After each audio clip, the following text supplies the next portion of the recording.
Magic Treehouse, Book Number 31. Summer of the Sea Serpent by Mary Pope Osborne. Chapter 2. The Water Night. A salty breeze blew into the treehouse. Seagulls screeched overhead.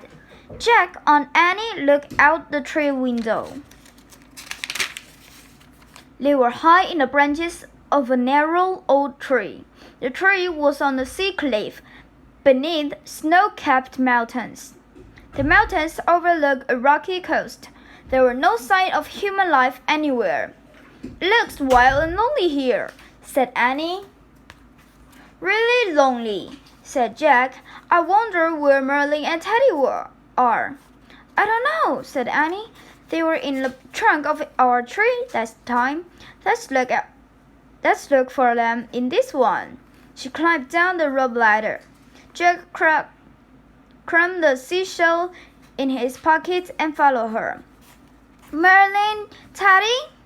Annie called. Jack and Annie circled the narrowed tree trunk, but there was no sign of entrance into the magical chambers of Merlin the magician. They circled the tree again. Jack tapped the back in several places. "I have a feeling no one lives inside this tree," said Annie. "I think you're right," said Jack. "Maybe they're down by the water," said Annie. Annie and Jack walked a few feet to the edge of the sea cliff and looked down at the rugged coast. They saw 3 coves, separated from each other by rocky cliffs. The cliffs were filled with shining crags and dark mouths of caves. In the first caves, the sunlit water flowed from the open sea through a small space between the cliffs, then washed into a pebbly shore.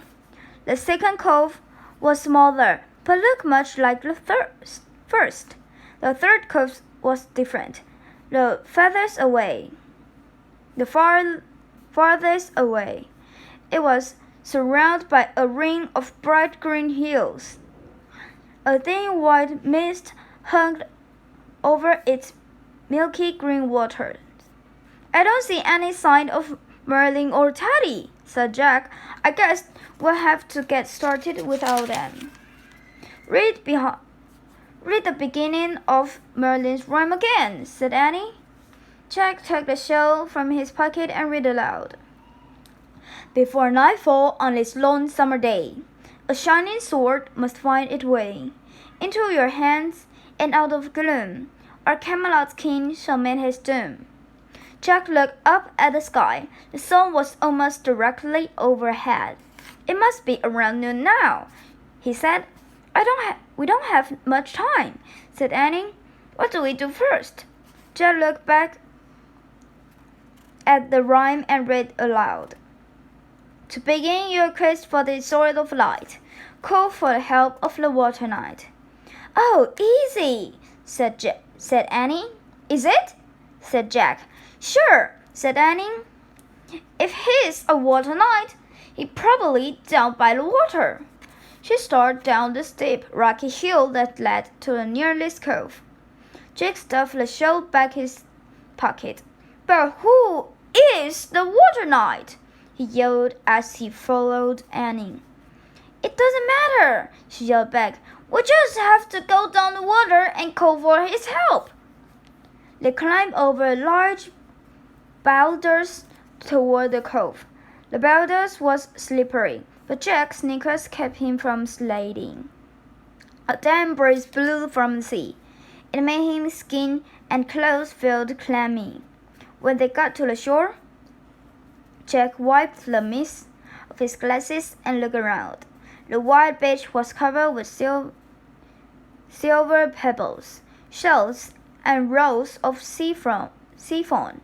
Sandpaper and gulls picked the tangled ribbon of soggy seaweed. "The tide must be out," said Annie. said Jack. He studied the cliff over the cove. I don't know how a knight can get down here.